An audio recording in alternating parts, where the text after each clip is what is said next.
واہ چارہ سازوں کی آج میں بڑا حساس ہوں، چونکہ میرا خیال یہ ہے کہ یہ میرا آخری مشاعرہ ہے اور اس کے بعد میرا کھیل ختم ہونے والا ہے۔ چارہ سازوں کی چارہ سازی سے درد بدنام تو نہیں ہوگا۔ واہ چارہ سازوں کی چارہ سازی سے درد بدنام تو نہیں ہوگا۔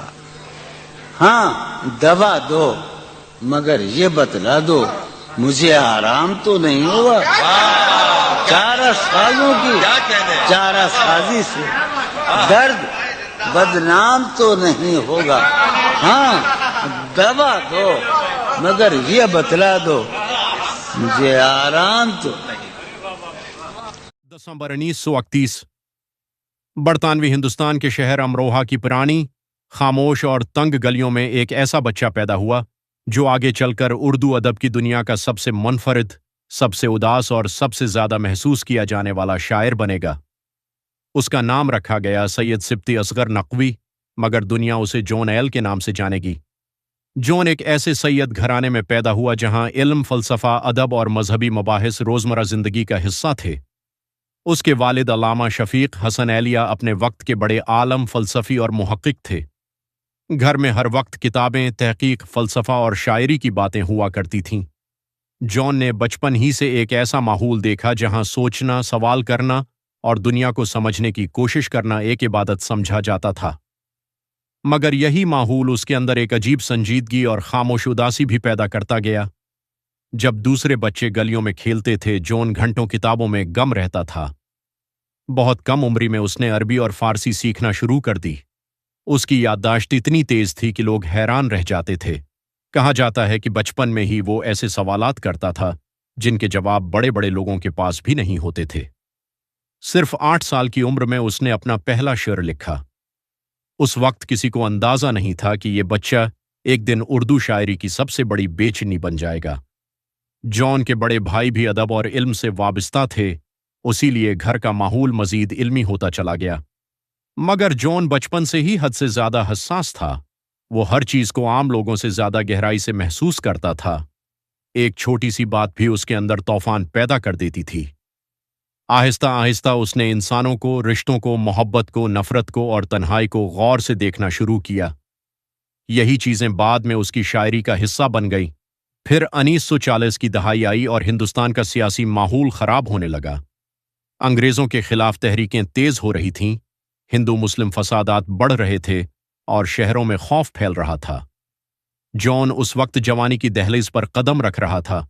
وہ صرف شاعری ہی نہیں کرتا تھا بلکہ فلسفہ، تاریخ، مارکسزم اور مذہب کا بھی گہرا مطالعہ کرتا تھا۔ اسی دوران اس کے اندر دنیا، مذہب اور سماج کے خلاف سوالات پیدا ہونے لگے۔ پھر 1947 آیا، تقسیم ہند کا سال۔ پورا برصغیر خون میں ڈوب گیا، لاکھوں لوگ اپنے گھروں سے بے دخل ہو گئے۔ جون کا خاندان بھی اس تباہی سے متاثر ہوا، مگر ایک عجیب بات یہ تھی کہ جون نے فوراً پاکستان ہجرت نہیں کی۔ اس کے لیے امروہہ صرف ایک شہر نہیں تھا، وہ اس کی شناخت، اس کی یادیں اور اس کی روح تھا۔ وہ اس مٹی کو چھوڑنا نہیں چاہتا تھا۔ مگر وقت کے ساتھ حالات بدلتے گئے اور آخرکار 1957 میں جون پاکستان آ گیا۔ کراچی اس وقت نئے ملک کا سب سے بڑا اور مصروف شہر بن رہا تھا۔ ہر طرف مہاجرین تھے، نئی امیدیں تھیں، نئے خواب تھے، مگر کراچی نے جون کو سکون کبھی نہیں دیا۔ اس نے صحافت شروع کی، ترجمے کیے، رسائل اور اخباروں کے لیے کام کیا۔ اسی دوران اس کی ملاقات ادبی حلقوں سے ہونے لگی۔ کراچی کی ادبی بیٹھکوں، کیفے اور مشاعروں میں لوگ اس کے علم، اس کی گفتگو اور اس کی شخصیت سے متاثر ہونے لگے۔ جون صرف شاعر نہیں تھا، وہ چلتی پھرتی لائبریری تھا۔ اسے اردو، عربی، فارسی، انگریزی، سنسکرت اور عبرانی زبانوں پر عبور حاصل تھا۔ وہ فلسفہ، تاریخ، مذہب، سیاست اور عالمی ادب پر گھنٹوں بات کر سکتا تھا۔ مگر جتنا زیادہ وہ دنیا کو سمجھتا گیا، اتنا ہی زیادہ اس کے اندر مایوسی بڑھتی گئی۔ اس نے محبت کو بھی شدت سے محسوس کیا۔ اس کی زندگی میں کئی جذباتی تعلقات آئے، مگر اس کی شخصیت اتنی پیچیدہ تھی کہ کوئی رشتہ زیادہ دیر قائم نہ رہ سکا۔ پھر اس کی ملاقات معروف ادیبہ زاہدہ حنا سے ہوئی۔ دونوں لکھنے والے تھے، دونوں علم اور ادب سے محبت کرتے تھے۔ آہستہ آہستہ ان کے درمیان قربت بڑھی اور دونوں نے شادی کر لی۔ کچھ عرصے تک لگا کہ شاید جان کو وہ سکون مل گیا ہے جس کی تلاش اسے برسوں سے تھی۔ ان کے بچے ہوئے، گھر بنا، خاندان بنا، مگر جان کے اندر کی بے چینی کبھی ختم نہ ہوئی۔ وہ کبھی گھنٹوں خاموش رہتا، کبھی پوری رات بحث کرتا، کبھی محفل کا مرکز بن جاتا اور کبھی سب سے دور چلا جاتا۔ وقت کے ساتھ ان کی شادی مشکلات کا شکار ہونے لگی۔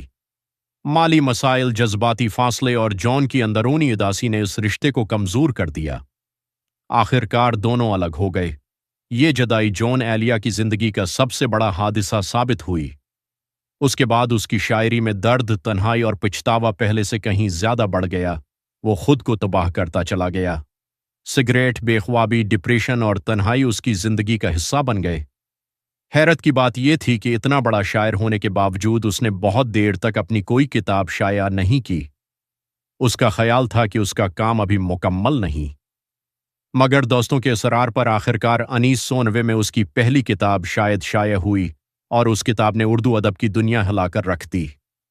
لوگوں نے پہلی بار ایک ایسے شاعر کو دیکھا جو محبت کو خوبصورت خواب نہیں بلکہ ایک اذیت، ایک خلا اور ایک مسلسل ٹوٹنے والے احساس کی طرح بیان کرتا تھا۔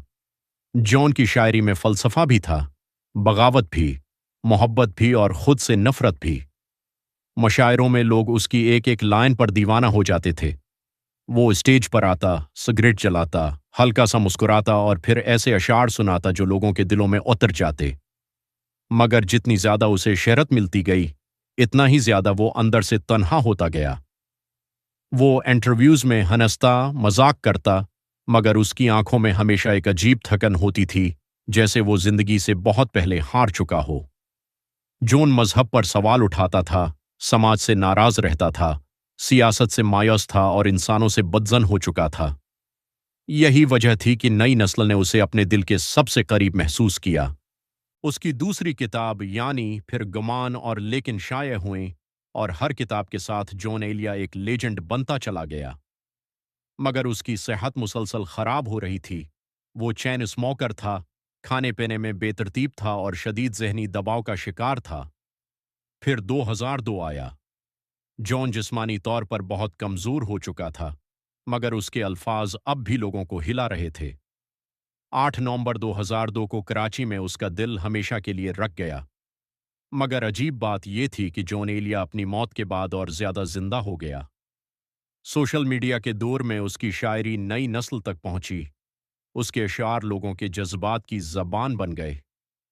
آج بھی جب کوئی شخص تنہائی میں ٹوٹنے لگتا ہے، جب کسی کا دل محبت میں بکھر جاتا ہے، یا جب کوئی انسان دنیا میں خود کو بیجگا محسوس کرتا ہے، تو کہیں نہ کہیں جان ایلیا اس کے ساتھ بیٹھا محسوس ہوتا ہے، سگریٹ کے دھویں میں، کسی پرانی کتاب کے صفحوں میں، یا کسی خاموش رات کی تنہائی میں۔